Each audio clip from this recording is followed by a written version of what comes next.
नमस्कार, मैं शुभांजलि त्रिपाठी और आप देख रहे हैं जन एक्सप्रेस। उत्तर प्रदेश की सियासत में हर चुनाव सिर्फ सत्ता की लड़ाई नहीं बल्कि सामाजिक समीकरणों का बड़ा खेल होता है। इसी खेल में एक बार फिर बसपा प्रमुख मायावती ने अपना पुराना और सबसे चर्चित दांव ब्राह्मण कार्ड चला है। यही वो रणनीति थी जिसने साल 2007 में उन्हें पूर्ण बहुमत की सरकार दिलाई थी। लेकिन अब सवाल यह है कि क्या 20 साल बाद वही फॉर्मूला 2027 में भी कारगर साबित होगा या फिर ये सिर्फ एक राजनीतिक प्रयोग बनकर रह जाएगा। दरअसल 2027 का विधानसभा चुनाव बसपा के लिए करो या मरो की स्थिति जैसा है। 2012 से सत्ता से बाहर चल रही पार्टी लगातार कमजोर होती गई है। ऐसे में मायावती एक बार फिर दलित और ब्राह्मण के पुराने समीकरण को जिंदा करने में जुटी हैं।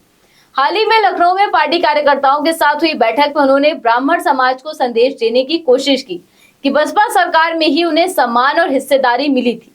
उनका सीधा संदेश था कि अगर राजनीतिक भागीदारी और सुरक्षा चाहिए तो बसपा ही सही विकल्प है। लेकिन 2007 और 2027 के बीच की सियासी तस्वीर पूरी तरह से बदल चुकी है। 2007 में भाजपा अपेक्षाकृत कमजोर थी और ग्रामीण इलाकों में उसकी पकड़ उतनी मजबूत नहीं थी। वहीं समाजवादी पार्टी के खिलाफ माहौल बनने से बसपा एक मजबूत विकल्प के रूप में उभरी थी। उस समय ब्राह्मण मतदाताओं ने बसपा का साथ दिया, लेकिन अब हालात अलग हैं। 2014 के बाद से भाजपा ने गांव-गांव तक अपनी पकड़ मजबूत कर ली है और हिंदुत्व, राम मंदिर और कानून व्यवस्था जैसे मुद्दों ने ब्राह्मण मतदाताओं को बड़े पैमाने पर अपने साथ जोड़ लिया है। यही कारण है कि 2022 के चुनाव में भारी संख्या में ब्राह्मण वोट भाजपा के पक्ष में गया था। राजनीतिक विश्लेषकों का मानना है कि ब्राह्मण मतदाता अक्सर उसी पार्टी के साथ जाता है जिसे जीतने की संभावना अधिक दिखती है। मौजूदा समय में बसपा ना तो पहले जैसी मजबूत नजर आती है और न ही भाजपा का स्पष्ट विकल्प बन पाई है। ऐसे में ब्राह्मण मतदाताओं का एकजुट होकर बसपा की ओर लौटना आसान नहीं है।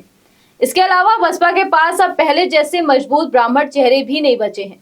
एक समय था जब पार्टी के पास कई बड़े ब्राह्मण नेता थे, लेकिन अब ज्यादातर नेता दूसरे दलों में जा चुके हैं और पार्टी में गिने चुने चेहरे ही रह गए हैं। अगर 2022 के चुनाव पर नजर डालें तो मायावती ने तब भी ब्राह्मण कार्ड खेलने की कोशिश की थी।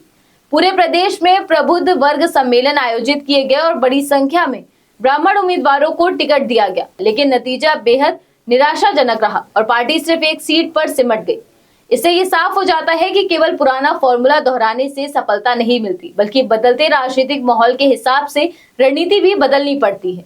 वोटों के गणित की बात करें तो मायावती का मानना है कि अगर ब्राह्मण और दलित वोट एक साथ आ जाए तो सत्ता हासिल की जा सकती है, लेकिन जमीनी सच्चाई इससे अलग है। उत्तर प्रदेश में ब्राह्मणों की आबादी सीमित है और बसपा का पारंपरिक दलित वोट बैंक भी पहले जैसा मजबूत नहीं रहा है।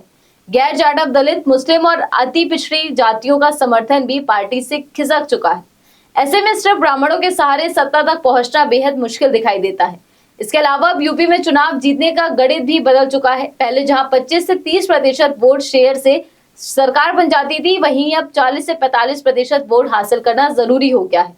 भाजपा लगातार 2 चुनावों में 40% से ज्यादा वोट हासिल कर सत्ता में आई है। तो सवाल सीधा है कि अगर ब्राह्मण वोट मिल भी जाए तो बाकी वोट कहां से आएंगे। यही वजह है कि 2027 की राह मायावती के लिए आसान नहीं है। उन्हें सिर्फ ब्राह्मणों को ही नहीं बल्कि पूरे सामाजिक गठजोड़ को फिर से खड़ा करना होगा और यही सबसे बड़ी चुनौती भी है। ऐसे में अगर बसपा को सिर्फ ब्राह्मण वोट मिल भी जाता है तब भी बाकी सामाजिक वर्गों का समर्थन जुटाना एक बड़ी चुनौती रहेगा। कुल मिलाकर देखा जाए तो मायावती एक बार फिर 2007 वाला माहौल बनाने की कोशिश कर रही हैं, लेकिन 2027 की राह उनके लिए काफी कठिन है। उन्हें सिर्फ ब्राह्मण समाज को साधना ही नहीं बल्कि पूरे सामाजिक समीकरण को फिर से खड़े करना होगा। अब ये देखना दिलचस्प होगा कि क्या मायावती एक बार फिर इतिहास दोहराने में कामयाब होंगी या फिर 2007 का सफल फॉर्मूला बदलते दौर में असरहीन साबित होगा। फिलहाल आज इस खबर में बस इतना ही। देश दुनिया की ऐसी तमाम खबरों को जानने के लिए आप देखते रहिए जन एक्सप्रेस। धन्यवाद।